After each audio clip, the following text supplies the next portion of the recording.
I didn't learn the value of silence from theory. I learned it from burnout, from speaking too much, reacting too fast, explaining myself to people who never intended to understand. At the time, every response felt reasonable, necessary even, until something uncomfortable became clear. The more I reacted, the less control I actually had. Silence wasn't weakness. That was the lie. It was something older, something rooted in instinct, something predators recognize without being taught. There's a familiar moment most people know well, a comment that cuts just enough, a look, a quiet provocation, not blatant enough to confront, but sharp enough to pull a reaction out of you. Your body answers before your mind does. Tight shoulders, rising heat, the impulse to speak, to correct, to prove, to regain ground. And the instant you react, you lose. Not the discussion, the leverage. In nature, the most dangerous animals are quiet. They don't announce themselves. They don't explain their intentions. They don't waste energy on noise. Noise is for the nervous. Silence is for the confident.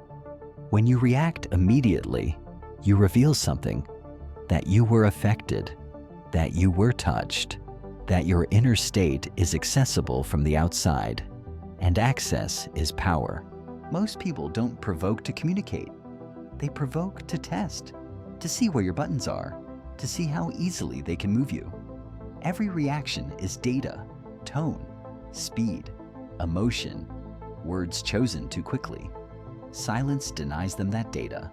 No feedback, no confirmation, no reward. We're taught that silence is passive, that not responding means losing, that if we don't defend ourselves, others will define us. That belief is naive. In reality, silence creates a vacuum, and humans hate vacuums. They start projecting, assuming, overthinking. They fill the silence with their own fears. When you don't react, the other person keeps talking, explaining, justifying, escalating. They expose themselves, their insecurity, their need for control, their hunger for validation, and you learn everything without saying a word. There's a psychological asymmetry here most people miss. The one who reacts is working. The one who stays silent is observing. Reaction is labor. Silence is leverage. The calm person sets the pace. The emotional one reveals the structure. That's why interrogators use silence. That's why negotiators pause. That's why powerful people speak less, not more.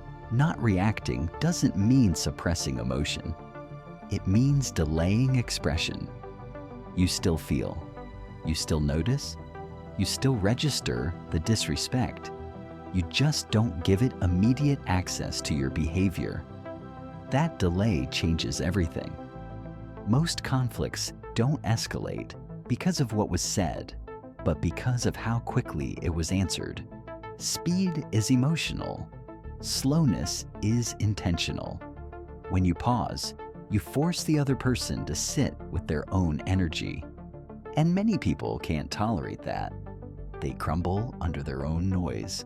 Silence also filters people. Those who respect you will adjust.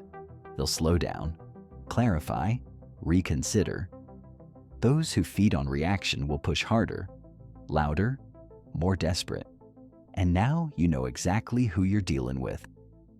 I used to believe that staying silent meant letting things slide, that if I didn't react, I was being weak, avoidant, afraid.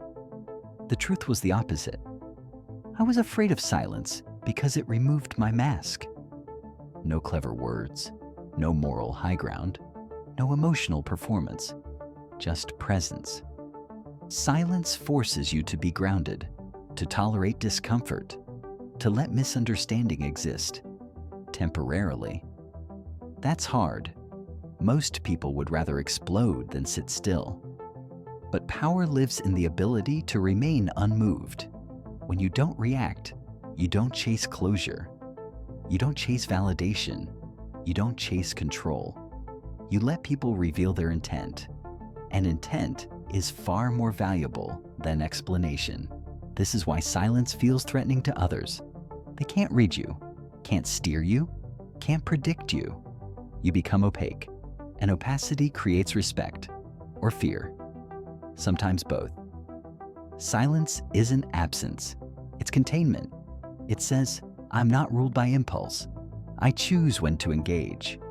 I decide what deserves my energy. That message is felt instantly, even if never spoken. In a world addicted to reaction, silence becomes a signal that you're not easy to manipulate, not easy to provoke, not easy to control. And that alone changes how people treat you. The art of not reacting isn't about indifference. It's about selectivity. Not everything deserves your voice. Not everyone deserves access to your emotions. Not every provocation deserves a reply. Silence is how you decide. Most people talk themselves out of power. They explain too much, defend too fast, react too loudly. Silence does the opposite. It compresses force. When you finally speak, if you choose to, your words carry weight because they weren't cheap. They weren't rushed. They weren't emotional noise. They were deliberate. And that's what people remember. Silence won't make you invisible. It will make you unreadable. And unreadable people are rarely disrespected.